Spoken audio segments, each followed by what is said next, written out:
Welcome back to the second lesson on plant responses. This lesson will be focusing mainly upon the role of auxins in plant responses. Just taking a minute to have a look at the learning outcomes for this presentation, we'll be looking at the roles of plant hormones, in particularly looking at the way that auxins function to produce plant responses, and some of the experimental evidence for the role of auxins in apical dominance, and also be looking at some of the practical investigations and how we could use things like serial dilutions or data handling. Although we haven't done standard deviation, we need to be aware that mathematical skills could be used with these type of questions. If you remember, I did ask you a question in the last presentation about nastic responses of marram grass, and just coming back to that so that if you have come up with an answer, you can check that you were right. One of the ways that marram grass responds to the environment is that if the environment becomes particularly harsh, for example if it's very hot or very windy and there's less water around, the marram grass leaves become even more tightly rolled up, and this reduces the exposure of the stomata, which are on the interior surface of this rolled leaf, and this then will reduce the amount of water loss even more. When conditions are very favourable, if it's not too hot, if there's a fair bit of water about, the marram grass leaves do unroll and become a lot flatter. As plant responses involve plant growth, I just want you to have a quick moment to try and name the plant tissues where this would occur. So where do plants actually grow within their tissues? So having a look at this picture, the picture here will give you some more clues. Hopefully all of you would have said apical meristems. Now apical meristems are the growing and dividing tissues, the ones that carry out mitosis, and they are found in the root tips and also in the shoot tips. And these are cells which are maintaining their ability to divide, so they're basically stem cells. The next place where you would find tissues that grow in a plant would be in the lateral bud meristems. So these are usually in the nodes where you get side shoots and you have buds in there, and those ones maintain a fair amount of meristem tissue so that they can produce side shoots. And lastly, we have lateral meristems. Now lateral meristems are cells which maintain their ability to divide. They're normally found in the cambium of the vascular tissue, and what this does is it allows the stem and the root to increase in diameter. So as the plant gets taller, it also needs to become wider so that it can support the bigger plant above it. So these cells allow the increase in the diameter of the stem. So for example, like the increased diameter that you get in a tree. Just to remind you then, the 5 main plant hormones that we're going to be looking at: auxins, gibberellins, cytokinins, abscisic acid and ethine. And today we're going to be looking at auxins. So I just wanted to just have a quick overview of this idea of them being plant hormones. It was one of the things I mentioned in the first presentation. One of the things that I have talked to you about already is the fact that plant hormones are not really hormones in the way that we might think of the ones we have in animals, but they're really referred to more as plant growth regulators. So what I would like you to think about is the ability to compare plant and animal hormones, so in what way they're similar and what way they're different, and you have a question on your worksheet for you to do that. So one of the main reasons that they are not really considered to be hormones is that they only affect growth. So they affect the growth of the plant, whereas animal hormones they can affect growth, but they can have a range of relatively short-term effects, and those effects can be reversible, whereas obviously growth isn't. They are produced in small quantities, as animal hormones are, so they are really quite tiny quantities inside a plant, and yet they have very powerful effect. They're produced in the region of a plant by unspecialized cells, whereas of course animal hormones are produced in specialised glands. Quite a lot of the plant hormones are active where they are produced. They quite often don't travel very far in the plant. Although some of them do move a little way, they quite often actually work where they have been made. And they're not going to travel in blood or other fluids, and not in the way that they would do in animals. So of course that is one of the definitions of a hormone. They're not as specific. Plant hormones can actually work differently depending upon what tissues they land on. So their effects can be either increasing growth or decreasing growth. So they do have a very different way of acting than the way animal hormones do. I just want to go through these two terms as well. A lot of the growth regulators or the plant hormones have the ability to work together or against each other. So when they are working together, we describe this as synergism.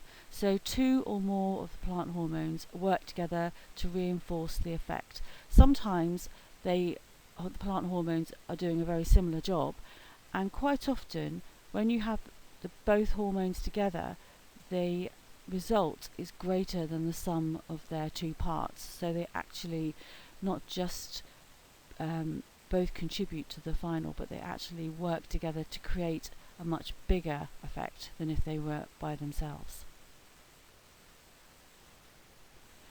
When you have antagonism, you have an opposing action, and this is where the plant hormones work in opposition to each other.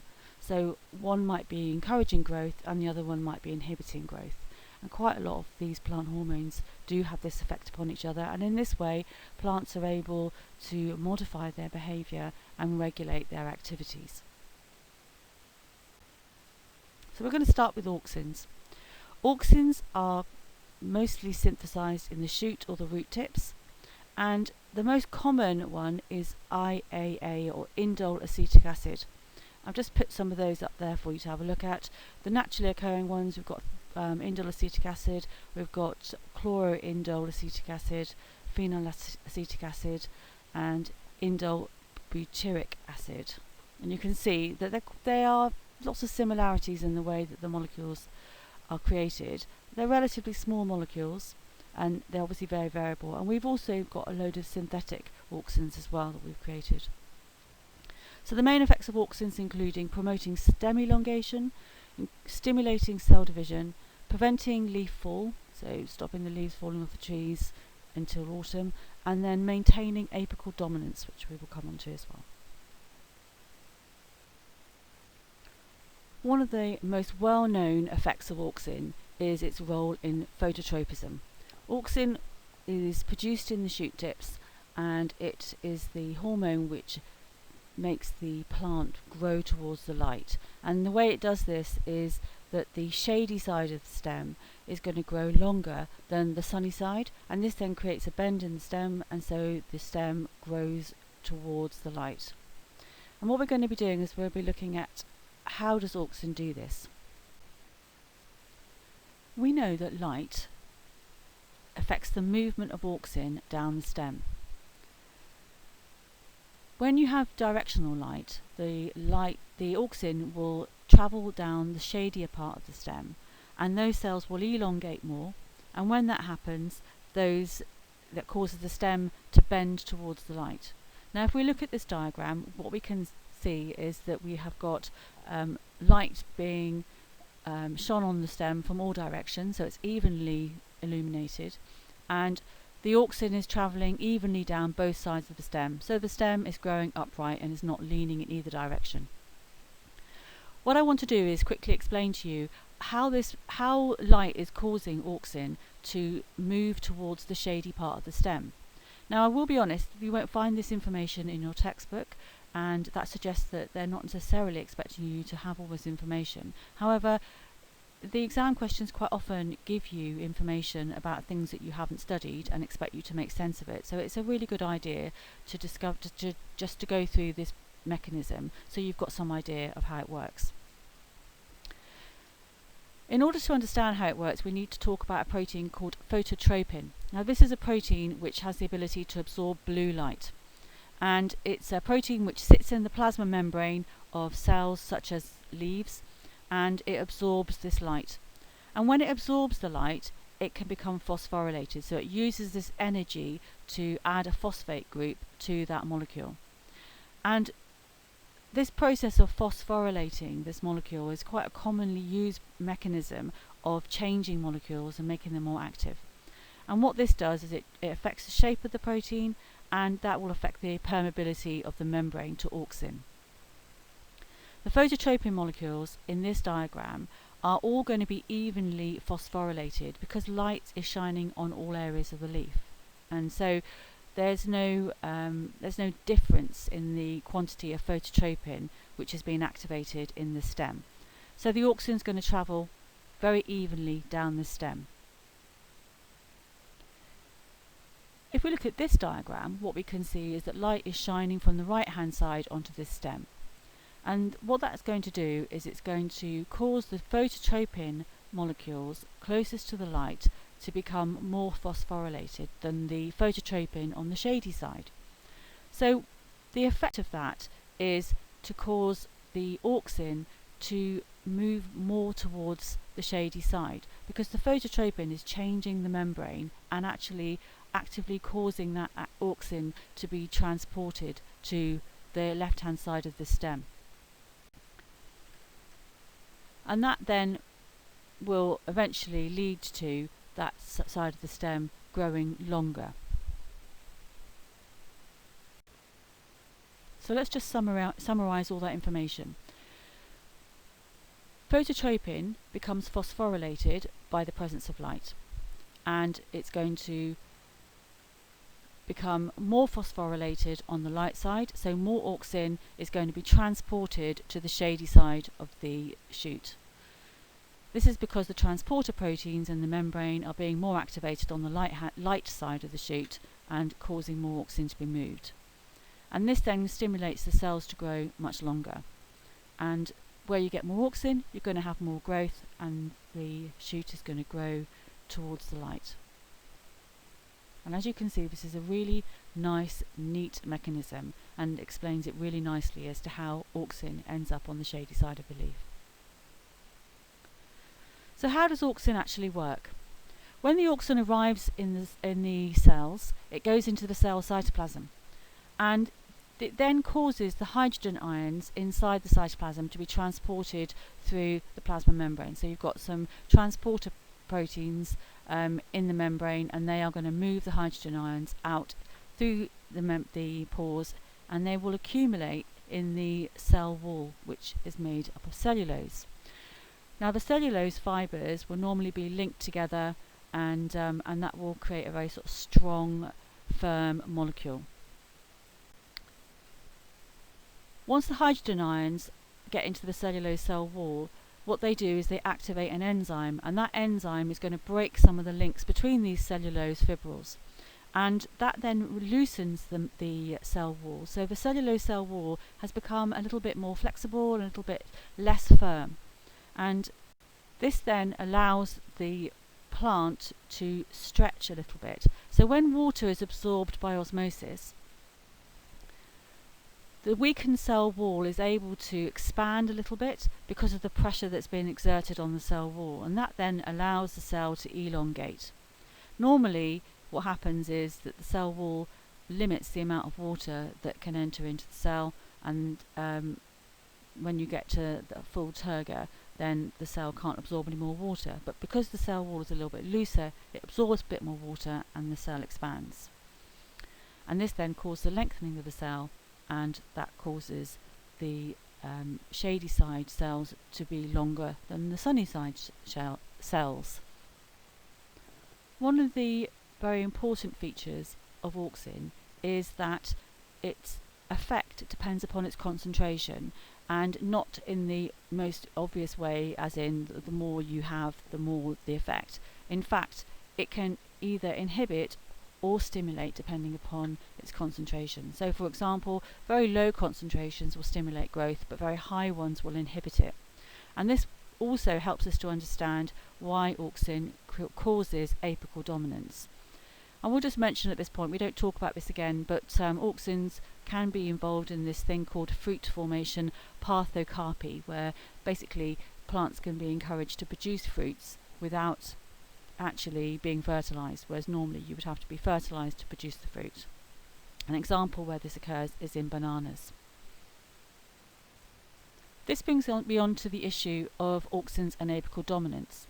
Now, apical dominance is where the terminal bud, or the tip of the plant, is actually inhibiting the growth of other buds on the plant. Now, if you look on this diagram, you can see that there are lateral buds, and these are in the joins between where leaves meet the stem, or where side branches meet the stem.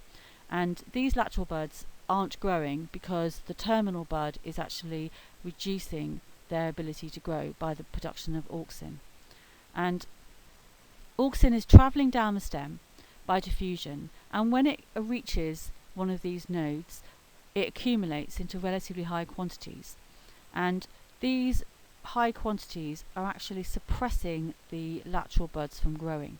So that allows the terminal bud to keep growing upwards, and there's no lateral growth, and this means that the plant's going to grow taller and put all its energy into getting as tall as possible so that it can outcompete all the other plants around it. Generally speaking, when plants drop seed, there's quite a few seeds there, so it's a real race for the plant that gets to the light first and to get all the resources that it can. So there's a real benefit in actual being the tallest plant.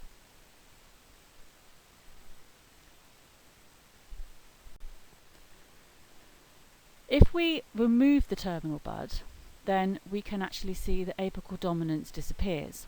Now, the removal of the apical bud means that auxin is no longer being produced and is no longer diffusing down into the nodes. So these lateral buds now have got the ability to start growing, so they're no longer being suppressed. The lower level of auxin is causing them to actually start to grow, and you get these side shoots being produced, and they will also suppress any side shoots from their stems as well. This process is shown quite nicely in these series of pictures of a basil plant, and what we can see is we've got the apical bud there right in front of us, and this has now been pinched out, so that's been removed, and you can just see that you've got a couple of little side shoots there, which I'm just going to circle, and those ones now are no longer going to be suppressed by the terminal bud, and so they're going to start to grow, and so they will then start to produce much bigger side shoots. Experimental evidence is going to test this mechanism. So what we're going to start with is we're going to start with a plant, in fact 2 plants, and you've got the terminal shoot being removed from these 2 plants. In one of the plants, the terminal shoot, which has been pinched out, is now being replaced with some agar, which has some auxin in that agar. So there's a little block of agar being put onto the cut end of the terminal bud. And what you find is that with that plant, the plant continues to show apical dominance, so the side shoots don't grow. And in the next plant, the terminal bud has been cut off, but there's no agar being put on there, and what you'll find that the side shoots will grow on these ones because the auxin is no longer present. So this experiment shows quite nicely that it must be the auxin in the terminal bud which is actually suppressing the side shoots. Another piece of evidence is what happens if you tip a plant upside down. When a plant is held upside down, the auxin isn't able to diffuse down the plant, and so what we start to see is that some of the side shoots begin to grow. Now obviously the plant deals with this problem by geotropism, so actually the shoot will start to try to remedy this problem because it doesn't want to grow down, but you can still see the effect of this to a limited extent. The kind of question you could also see might be one like this: suggest how apical dominance could be an advantage to a plant. Now I've already gone through this, so you should have no problem in putting something along these lines. Apical dominance results in upward growth, ensuring that the part of the plant above the ground obtains light. If all the buds on the plant grew at once, it would become so bushy that many of its leaves would be shaded. This would be wasteful, as the overall rate of photosynthesis per unit leaf area would be greatly reduced. So the idea is that the plant is not maximising its growing as it could do. Have a quick look at this question. This is a question which has come off the Biology Olympiad, and I used it in one of the preparation sessions that some of you did in January. So what I want you to do is just have a read of the question and decide what you think the answer is going to be. I'll give you a few moments to do that.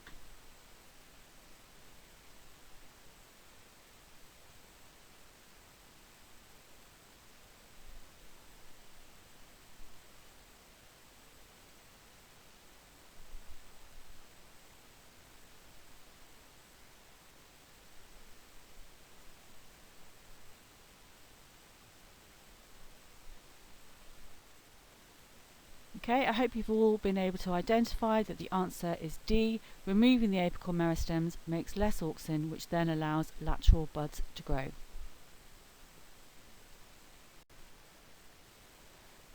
This graph shows the different effects of auxin on different areas of the plant.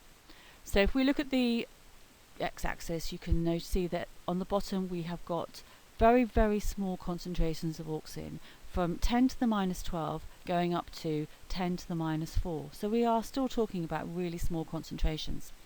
On the y-axis we've got the growth response to applied auxin, and it's either percentage increase or decrease. So this is compared to a control plant where no auxin has been given to these particular tissues. So everything above 0 means that the root, bud or stem has increased relative to the control, and everything below 0 means that it's actually grown much less well than the control.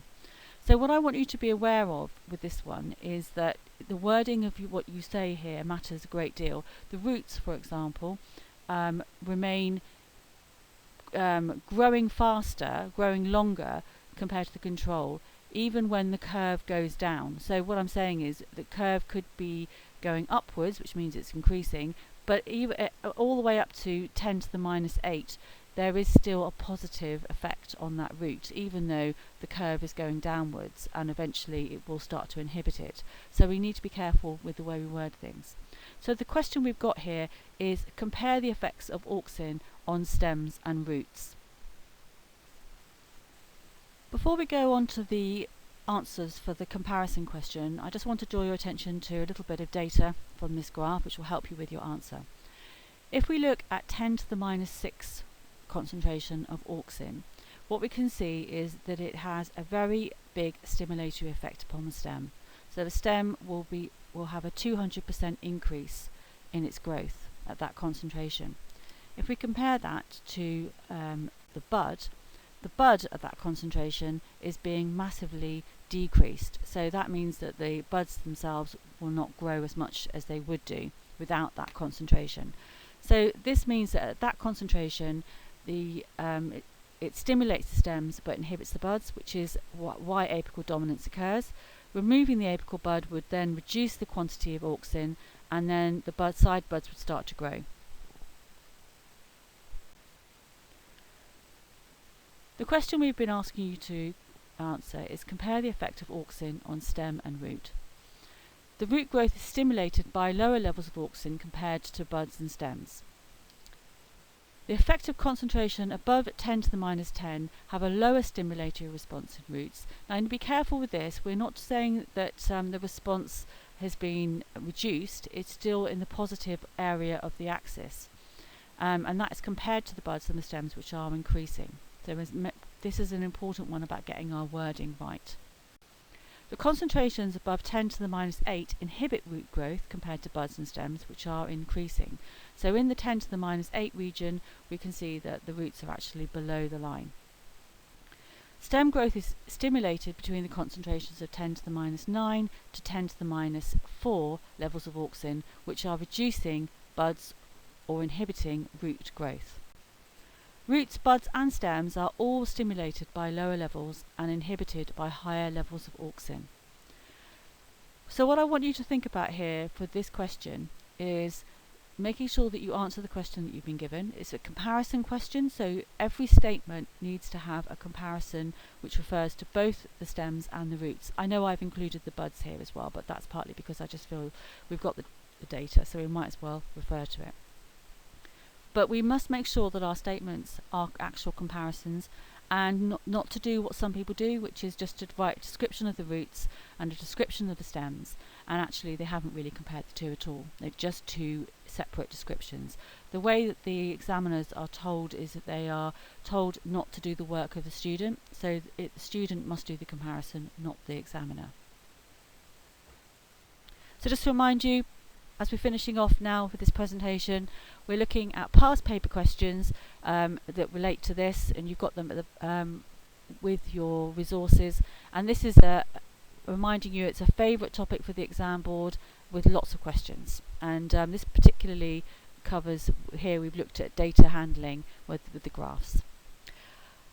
Right, this brings me to the end of lesson 2 on auxins. We have one more lesson to go, and that covers some of the other plant hormones, and I hope you have found it useful and that you've been able to complete some of the work on the worksheet. Thank you very much, everybody.